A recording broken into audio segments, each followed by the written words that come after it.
What's up, Dragon Brood?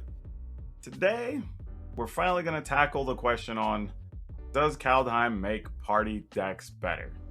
Because I think it's a thing several of you have been asking. I've seen the comments in the videos. I've seen you ask on Discord. I've seen you in the streams saying, hey, what about party lists? I was like, hey, I knew I was going to work on one. It was going to probably have to include green just so we can see what the green cards bring to the table. So let's get into it and talk about it. But just before that, please remember to like this video so more people get to see it. Then hit the subscribe button because that helps me out a whole lot. And then hit the notification bell so you get notified every time we put one of these decks up, since we're trying to put out as many as we can leading up to Kaldheim. With that being said, let's go look at the great party experiment. Now, let me say, I understand clearly that people were kind of just like, changelings count as every creature type, so they're going to really make party decks that much better. I feel like I'm going to be the bearer of bad news here, but it doesn't really. And here's the reason. Like, I don't think the decks are necessarily terrible, and it does bring them up a little bit, but we have a few things we can talk about. Like, one card that's not here is the Realm Walker, which I know people probably looked and said, oh, you can play it, but the problem is the Realm Walker, sure, it counts as all creature types, but it doesn't really bring anything else to the table because you choose a creature, or you choose a creature type, and then you get to play that type off the top of your library. The problem is you're playing a party list, so you have a bunch of different creature types. That's not really what you want to do, right? So that's kind of problem one. The other is that it's not so much about being able to reach all the different creature types and hit a full party. There's a few ways you can do that. The problem, though, is ultimately that we don't have good payoffs.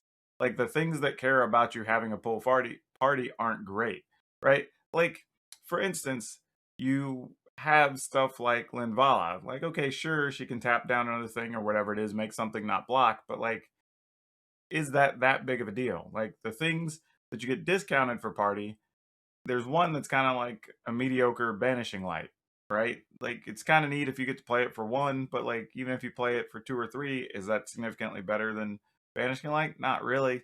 You know, it's that type of stuff.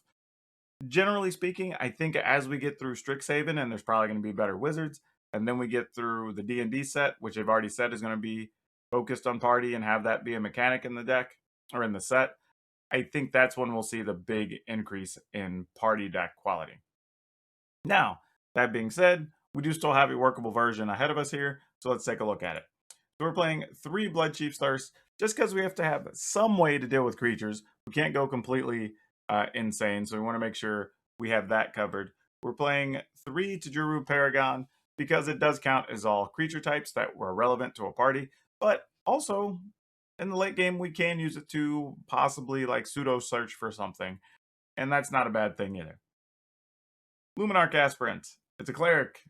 Pumps your team. It's still one of the best cards you can play in so many decks, so not a surprise there.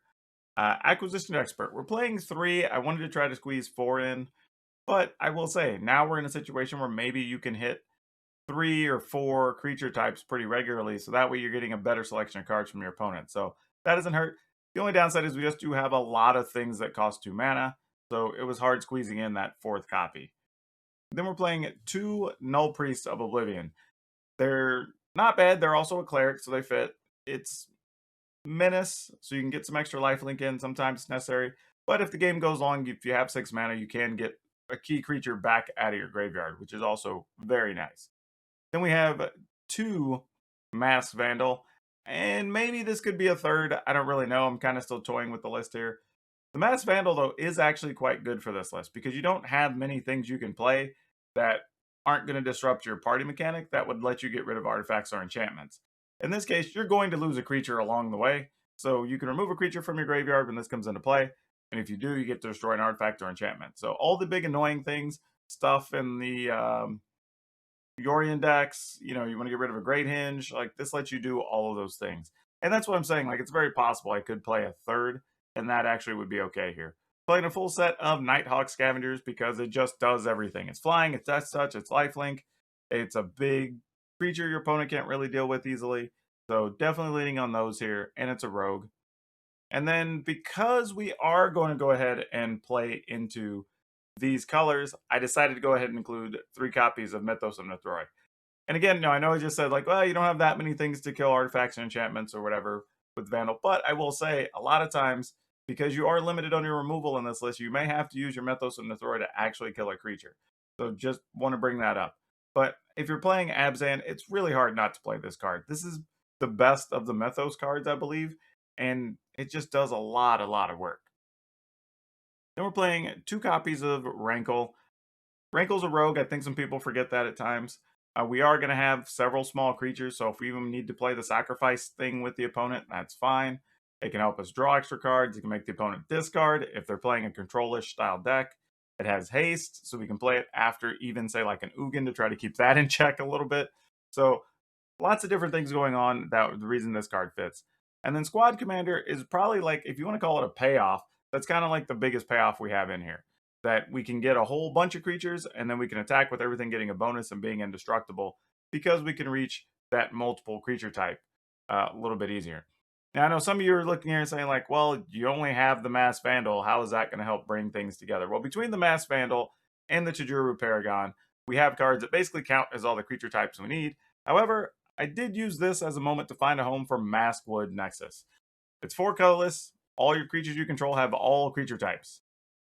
Not even just control, actually, all your creatures that are in your... the same is true, it says, for spells you control and creatures you own that aren't on the battlefield. So that does include other stuff in your deck and whatnot. Now, the other side where you get to make a creature, that's actually just kind of an option to play the long game. Like if your opponent's playing sweepers or whatever in the sticks, it's like, fine, all right, into your turn, I'll just make a 2-2, I'll make a 2-2, I'll make a 2-2, right? And then you have this thing that gives you a little bit of longevity and does give you the benefit of being able to create a full party. So that's actually kind of nice. I don't hate that too much. Should work out pretty well in this list. We're playing 2 Tazri. I almost said Bazri. That's a different character. Tazri, Beacon of Unity. And this just, you're likely going to be able to play this sometimes for 1, but a lot of times for 2 mana. Not going to be that uncommon. Getting a 4/5, really nice.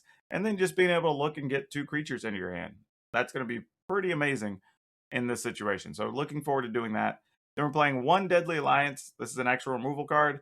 It's just -1 for each party member you control, and you can destroy a creature or a planeswalker. Instant speed. Should be pretty nice for this. And then we're playing 1 Thwart the Grave. Again, you can play it possibly for 2 mana. It's reduced by 1 for each party member you control. Then you return target creature and up to 1 Cleric, Rogue, Warrior, Wizard from your graveyard to the battlefield. Basically, at 6 mana, even if you have nothing on the field, you can choose 2 creatures in your yard, bring those back, no problem. Lands, we are being a little screwy. Oh, actually, no, I actually messed up. I'm gonna have to update the lands here because I didn't put the newest pathway in here. But we will get that cleaned up. It's probably gonna be -1 Temple, -1 Basic, and -1 Triome to be able to play the new pathways. So I think that's what we're looking at, just so we can minimize the number of tap lands that are coming into play. So expect to see that change in the list. I will say we're playing an off-color, I say off-color, a pathway that has colors we don't need to cast things, just as an option. We don't expect to hit them very often, but it's there that if you do get it, you can set it up so Tazri's cheaper to activate, and then you can just get whatever you need on the cheap side to be able to get search for extra creatures. So not a big deal. I'm just letting them float here. We're going to try it out, see how it works. But otherwise, that's it as far as the mana goes. Now again, I don't think that the party decks are just awful. I don't think you just can't win with them. Matter of fact, I think Abzan might be the best way to play it because you do get access to things like Mythos Summoner Throi. You get the 2 green creatures that fit perfectly and fill some gaps, give you some utility, and count as all creature types to make it easier. So I think this list isn't terrible. I think it's actually playable. If you're into party lists, this could probably work for you. But again, I think you have a ceiling. You know, I think when you're talking from a power level standpoint, several of your creatures aren't necessarily that much more powerful than what your opponent's doing. And I think that's one of the shortcomings of the party list currently. Like, everything that cares about party is just kind of like, meh, you know. So you end up just playing quality cards of the different types and then getting 1 or 2 potential party payoffs. but I think this actually is a reasonable start to work from going into the new set. Also, again, if you haven't, please remember to like this video, hit the subscribe button, hit the notification bell. That helps me, that helps other people, that helps you, and you should get notified every time I have new decks out, because we're going to keep putting them out until Kaldheim releases. Well, that's all I have for you for now. We'll see you next time.